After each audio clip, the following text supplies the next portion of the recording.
गणेशं करालं महाकालकालं कृपालं गुनागार संसार पारं नतोऽहं गुनागार संसार पारं नतोऽहं। श्री सद्गुरु महाराज की जय। जोर से जय घोष करें। श्री सद्गुरु महाराज की जय। श्री सद्गुरु महाराज की जय।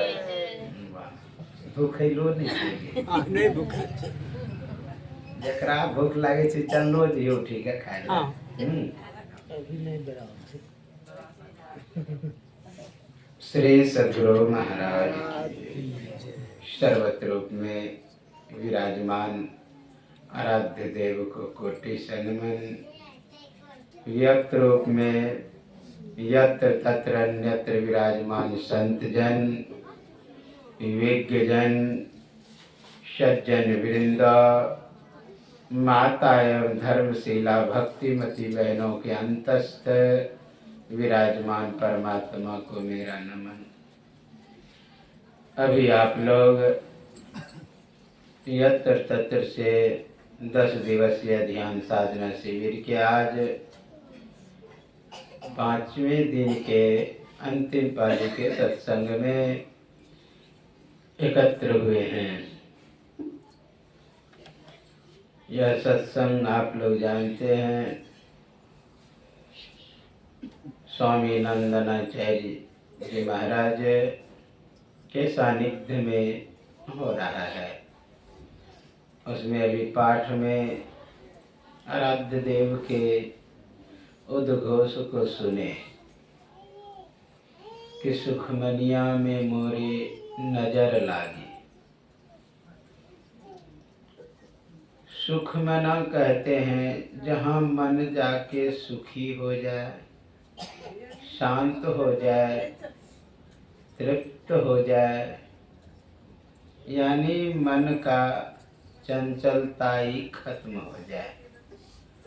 मन में जो बगावत विद्रोह होता है वह नहीं हो, ऐसा जगह है, वह है सुख मना। कहा वहाँ पर नजर लागी। नजर मतलब जो जरे नहीं। एक होता है निर्जरा। निर्जरा कहते हैं, जरा मतलब बुढ़ापा भी होता है। निर्जरा जो बुढ़ापा को उपलब्ध नहीं हो उसे कहते हैं निर्जरा। यहाँ पर क्या है शब्द? नजर, जो जरे नहीं, जो समाप्त नहीं कभी होने वाला है। एक शक्ति है, ऊर्जा है जिसकी सहायता से हम देखते हैं। अच्छा, आप नजर को देखे हैं कैसा होता है? अच्छा, मन को देखे हैं कैसा होता है? ना ही मन को देखे हैं और ना ही नजर को देखे, लेकिन दिखाई देता है कि नहीं? दिखाई देने वाला वस्तु नजर नहीं है, वो दृश्य है, वह वस्तु है। अच्छा, मन कैसा है अगर पूछा जाए क्या जवाब दे पाएंगे? मन कैसा है नहीं, तो कैसे कहते हैं कि मन भागता है? बिना देखे वस्तु को आप कैसे कह सकते भागता है? वो अपने ओर लेकर के चला जाता है। कहाँ लेके जाने का मन होता है, नहीं है ससुराल है कैसा यह भी पता नहीं है। जहाँ नजर डूबता हो मन कैसा है यह भी पता नहीं है। स्वरूप क्या है उसका यह भी पता नहीं है। इसका मतलब कि साफ है कि मन इतना सूक्ष्म है, इतना सूक्ष्म है कि हम इन स्थूल इंद्रियों से नहीं देख सकते। और जो जितना सूक्ष्म होता है वो उतना चंचल होता है, उसकी गति उतना तीव्र होता है जो जितना सूक्ष्म होता है।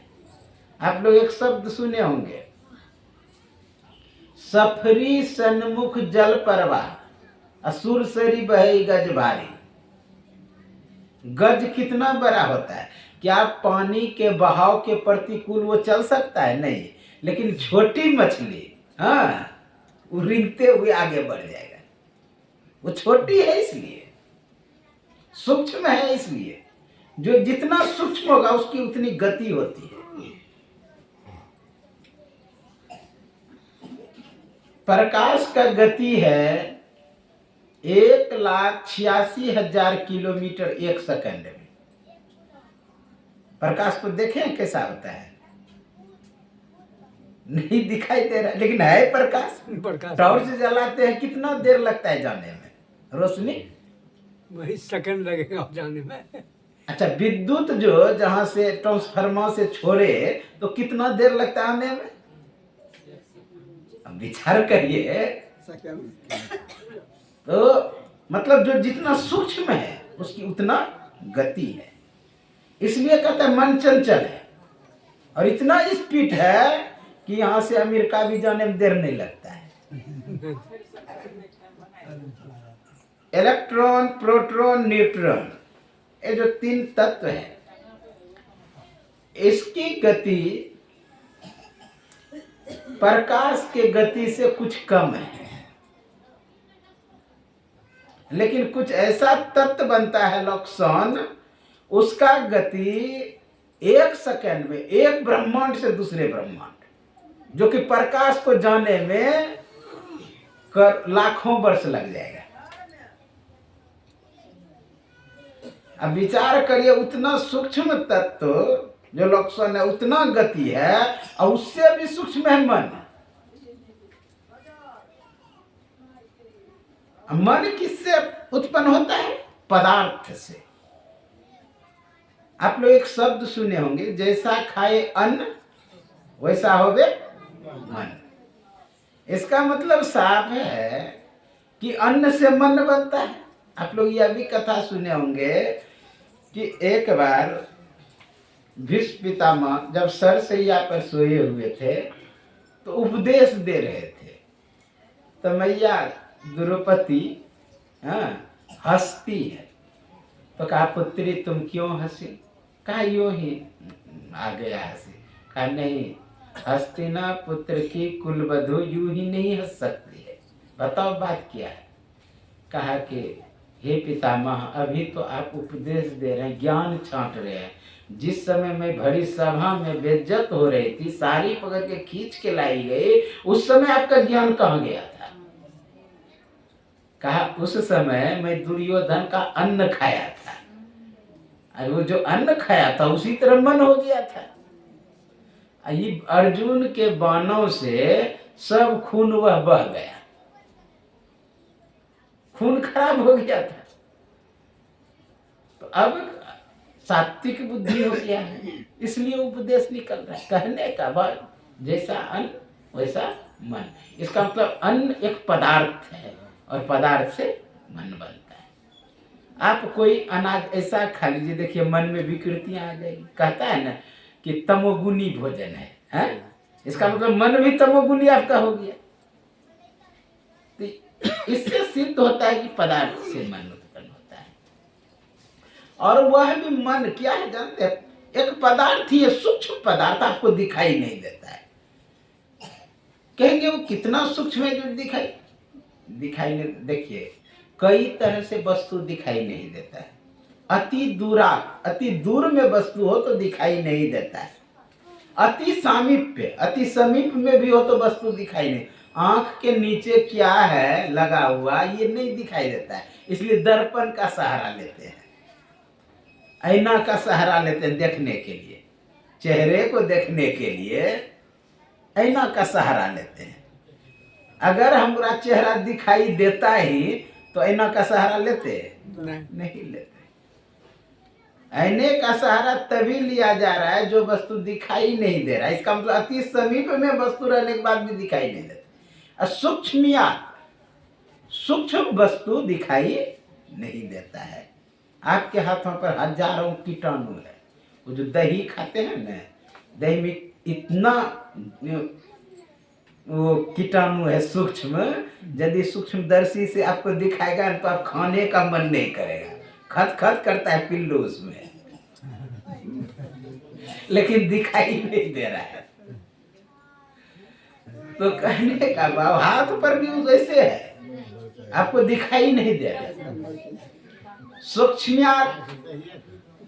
सूक्ष्म जो है वो दिखाई नहीं देता है।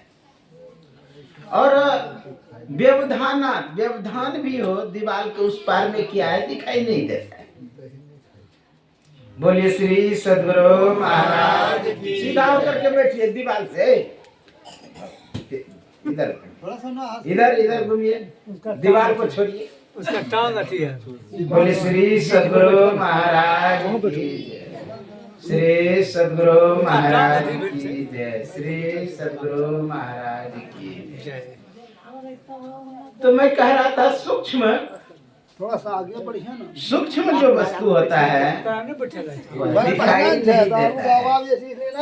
कहाँ बैठे बाबा, क्या था? बोले श्री सद्गुरु महाराज की जय। सूक्ष्मियात यानी सूक्ष्म वस्तु दिखाई नहीं देता है, लेकिन वह भी वस्तु ही है। जो सूक्ष्म है वह भी वस्तु। उसी तरह मन भी एक पदार्थ ही है, सूक्ष्म है। लेकिन कहेंगे क्या, जब पदार्थ है कोई मिट्टी का कण क्या अपने चल सकता है? नहीं चल सकता है। और उसमें है चेतन।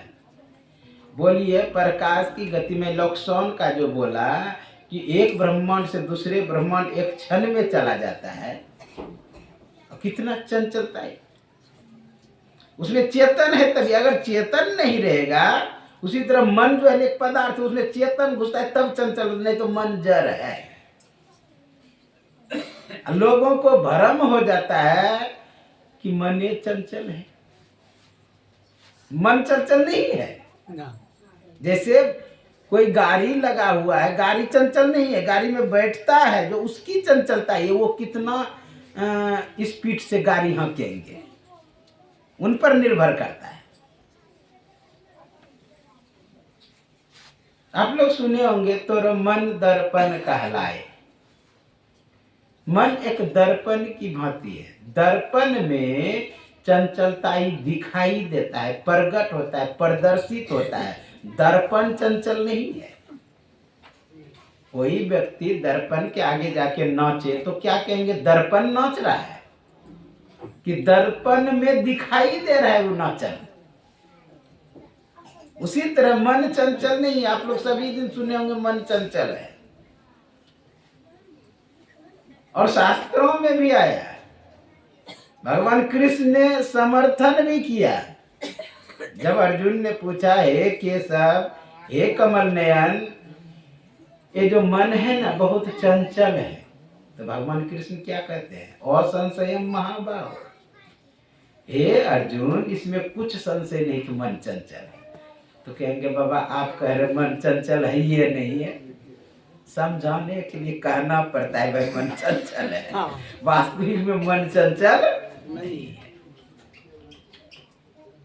जैसे एक वृक्ष है, वृक्ष शांत है, ज्यों ही हवा का झोंका लगा वृक्ष हिलने लगा, तो क्या कहेंगे? हिलन शक्ति वृक्षों में है कि हवा में है?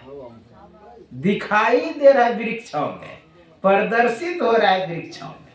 जैसे एक झील है, झील यानी तालाब कह लीजिए, नदी कह लीजिए, आप लोग के बात में वो शांत है। ज्यों ही हवा का झोंका लगा वो तरंगित होने लगा, हिलने लगा, तो क्या कहेंगे कि वो पानी में वो शक्ति नहीं है, हवा में, लेकिन दिखाई दे रहा है झील में।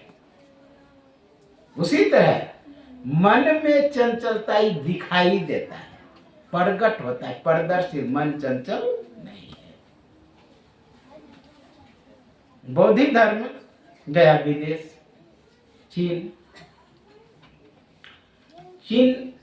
में जिस विहार में ठहरा था, यानी जिस मंदिर में ठहरा था, वहाँ के राजा आया, स्वागत किया, सम्मान किया। कहा महाराज मैं बहुत प्रयत्न किया, पुरुषार्थ किया, ये मन इतना चंचल है कि रुकता ही नहीं है, शांति नहीं होता है। कहा ठीक है, कल आना, तुम्हारे मन को शांत कर देंगे, 3 बजे आना।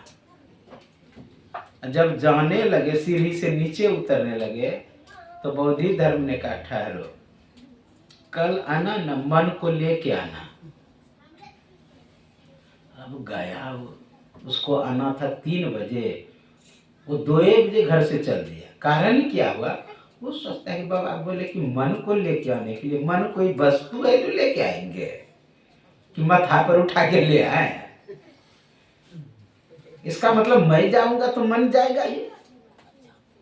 गया बोधि धर्म के पास, कहा आगे आओ बैठो, मन को लाए हो?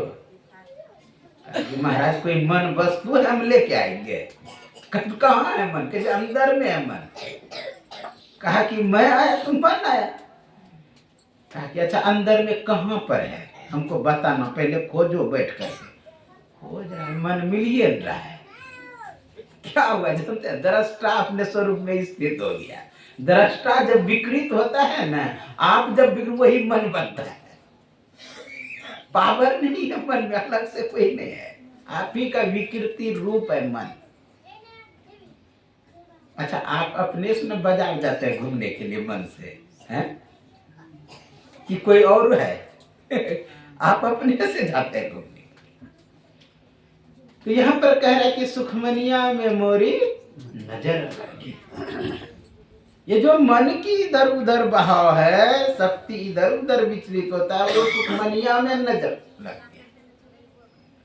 और लग जाने से मतलब नहीं है, पार उतरने से मतलब है। नाव किनारे में लगने से मतलब नहीं है, पार उतरने से मतलब। किनारे में ही व्यक्ति जाके डूबता है, पता है? गिरौमी गिरा भी देंगे तो यो हिलते डोलते रहेगा। यहाँ क्या कह रहा है? अगल बगल कहूँ दृष्टि न डोले, लगने के बाद डोलेगा ही। हवा का झोंका है, गिरौमी गिरने के बाद भी। जब तक पार नहीं उतर जाए तब तक उपलब्धि नहीं है। केवल लगना, तब तो हिलेंगे डोलेंगे। वृक्ष लगाने से मतलब नहीं है, फल खाने से मतलब है। वृक्ष लगाना उपलब्धि, लगा दिए केवल, उसका सुरक्षा नहीं किए तो गाय भैंस आके खा जाएगा। उसको बढ़ाने में, फल फूल उत्पन्न करने समय तक जब तक आप सुरक्षा प्रदान नहीं करेंगे, तब तक लगाने का कोई फायदा नहीं। तब तक लगाने का कोई फायदा नहीं।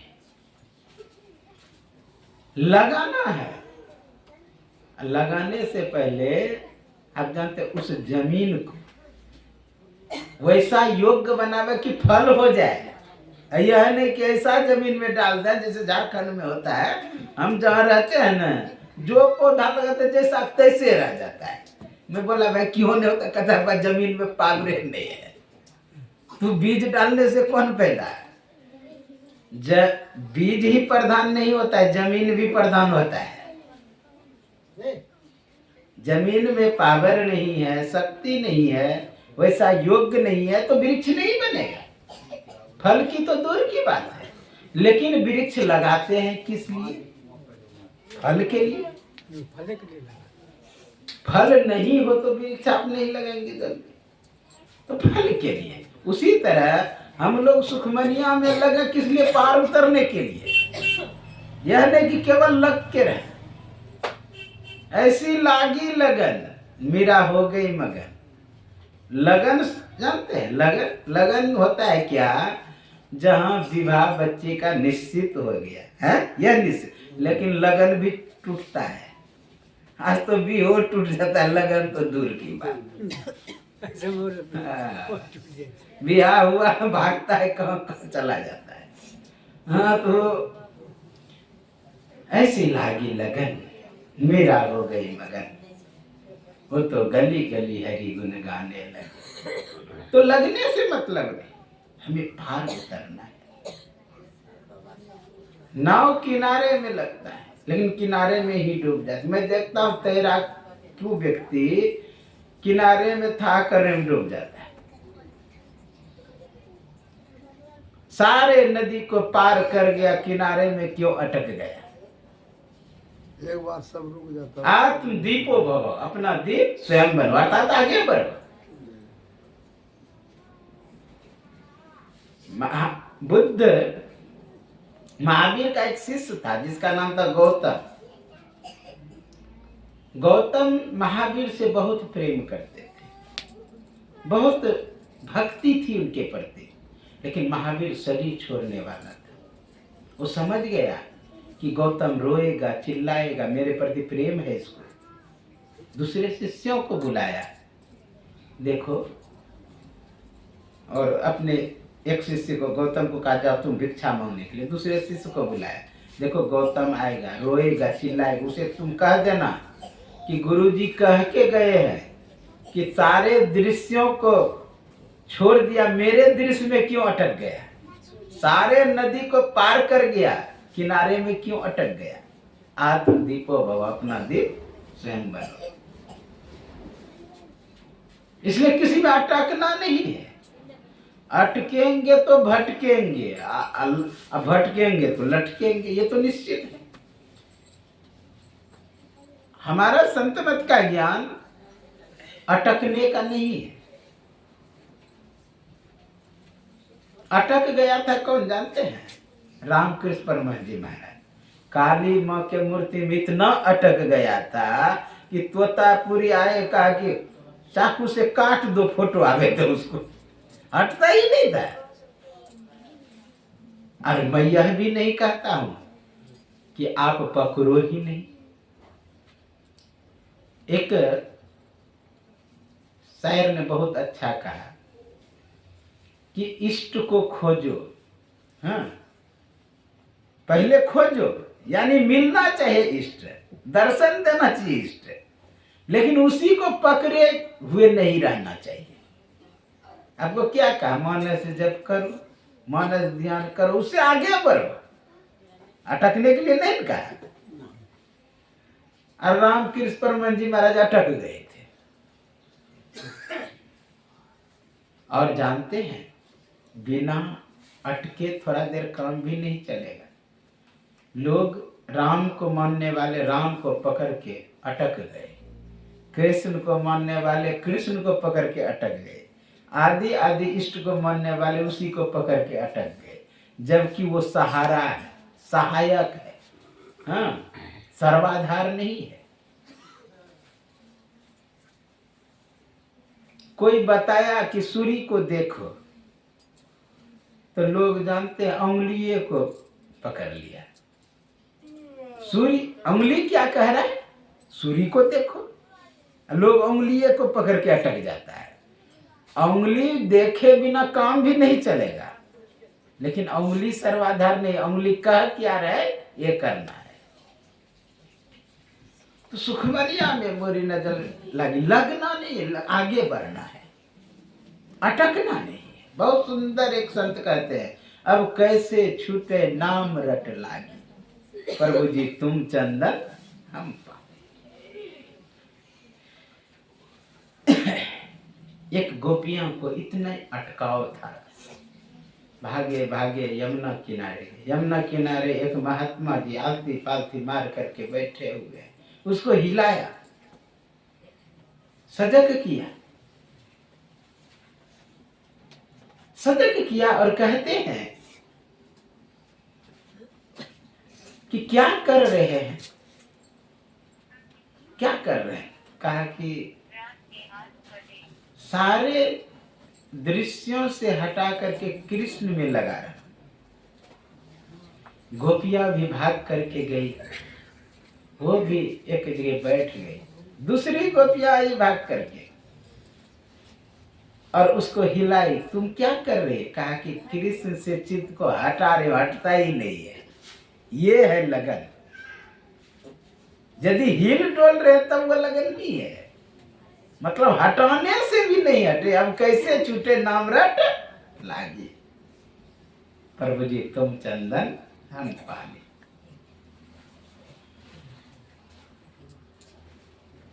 तो हम लोगों को चाहिए अंतः साधना करें।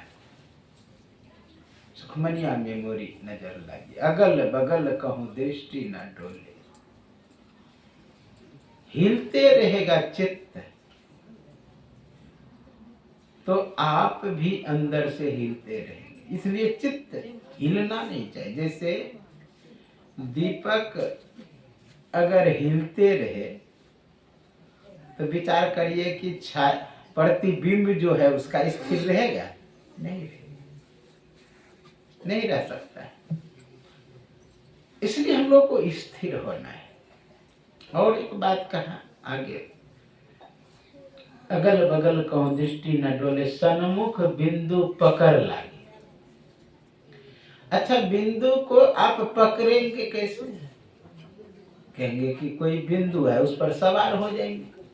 अच्छा, बिंदु का जब परिभाषा है स्थान हो, परिमाण नहीं, तो विचार करें कितना बिंदु होगा, कितना छोटा हो, कितना आपकी दृष्टि सूक्ष्म होनी चाहिए। हो सकता है, लेकिन अभ्यास करने के बाद। आप सोनार के पास कभी गए होंगे, सोनार के पास एक तख्ती होता है। हाँ, तख्ती में अनेकों छिद्र होता है। वो क्या करेगा, सोना ऐसा रड, सोना को ऐसा बना लेगा, इतना मोटा रड, इतना। अब वो क्या करेगा, उसको अग्नि में देख ऐसे नोक बनाएगा पहले, अब बस मोटा वाला जो छिद्र है वो तख्ती में, उसमें घुसाएगा, सरसी से पकड़ के खींचेगा, फिर नोक बनाएगा, फिर उससे जो सूक्ष्म है सरसी, उस अति छेद उसमें डालेगा, फिर सरसी से पकड़ के खींचेगा। एन कैन प्रकार उस सोना को इतना लंबा कर देता है, पतला कर देता है कि कोई भी महीन छिद्र में घुस जाता है। लेकिन हम लोगों का जो है ना, विचार करिए कि हम जो इष्ट का रूप का ध्यान करते हैं, कितना चौड़ाई होता है। हाँ, कभी सूक्ष्म होगा नहीं। उनको दृष्टि को सूक्ष्म करने के लिए सूक्ष्म इष्ट का मूर्ति बनाना पड़ेगा आपको, उस पर ध्यान कर। अगर फिर आंख कान नाक दिखाई दे रहा है तो फिर वो नहीं हुआ है। हाँ, इष्ट का मूर्ति का आंख कान नहीं दिखाई देना चाहिए, तब जाके समझिए कि आप सूक्ष्म में जा रहे हैं, नहीं तो ये चौड़ाई है। दृष्टि में केवल लंबाई होती है, चौड़ाई कुछ नहीं। इतना अपने आप को सूक्ष्म। तो ये जो हम लोग 10 दिन का ध्यान अभ्यास है कर रहे हैं, ये दृष्टि को ही सूक्ष्म बनाने के लिए। स्थूल नाम जो है उसका जप देता है करने के लिए, क्योंकि अनेक नामों में मन भटका हुआ है। फिर एक रूप का देता है ध्यान करने के लिए, क्योंकि अनेक रूपों में मन भटका हुआ है। फिर दृष्टि योग देता है, क्या, ताकि सिमटे। सब देखिए सिमटने के लिए। अगल बगल कहूं दृष्टि न डोले, सन्मुख बिंदु पकड़ लागे। अंत